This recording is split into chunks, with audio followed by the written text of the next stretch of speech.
lọ́sàn gangan life lélẹ̀ Nìkọ́lá ló ti ń ṣẹlẹ̀ ẹ wò Nìkọ́lá life lè já ọmọ ìyàwó òsì yẹn lélẹ̀ báyìí live and direct lọ́sàn gangan gbé súnmọ́ jẹ́ ń gbé súnmọ́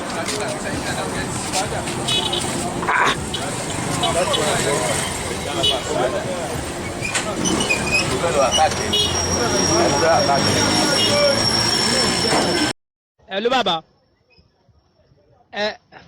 mo ti wà ní bus stop àwọn ọlọ́kadà báyìí ẹbọ yẹn ṣe bí ẹ sọ pé tí bá ti fẹ́ gbé ẹbọ yẹn lẹ̀ àwọn bíi 5 máa kú àbí bus stop ibẹ̀ mo wà báyìí tí 5 náà bá kún Nàìjíríà wọn kò lé mi wọ́n ó ti yé àbí 5 kó kú dà àbí 5 kó kú kò sí wàhálà. má gbélé ṣé o ti ya wèrè ní báyìí máa gbẹ́bọ̀ wá sí orí tàbí báyìí ṣó ti ya wèrè ní ṣó ti ya wèrè máa sọ̀rọ̀ kí ló tẹ̀ sọ náà ẹjọ́ ẹ̀nà ìmúfò ẹ̀ wá ẹ̀dúró máyì kókó rẹ̀ wéré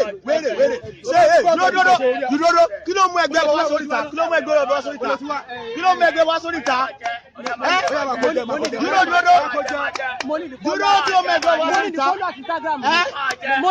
followers kí ni Instagram wọ́n mú ẹgbẹ́ wá sórí ta bí ó yẹ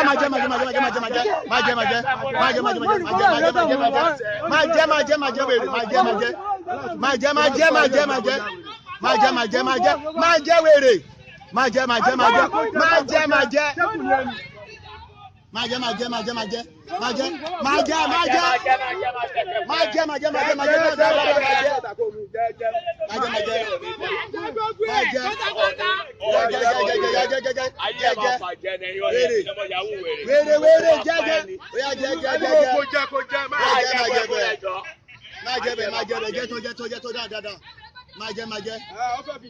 o fẹ́ fi ṣe Instagram sálọ wèrè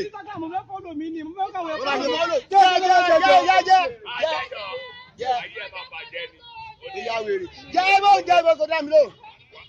jẹ́ dáhùn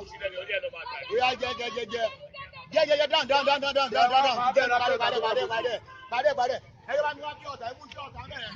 ẹgbẹ́ bí ọ̀tà ìfún bí ọ̀tà ẹgbẹ́ sáré méjì yóò mi jẹ́ wèrè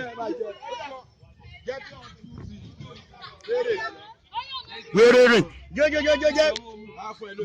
dáhùn ó mọ̀ fẹ́ wà mí báyìí dáhùn ó yá jẹ́ dáhùn oyó ó ti yó jẹ́ parí mọ́mí díẹ̀ sí ó yá dáhùn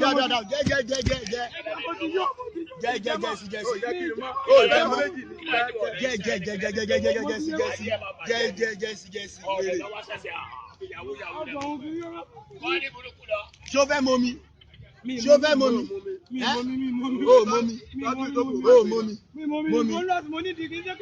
ewo ó fi ṣe kí ni ó fi ṣe followers Instagram ó máa ṣe followers follow ó yá ṣó máa jẹ́ ẹ̀sì àbí èwo lè wo ó yá fèsì ilé ẹ̀.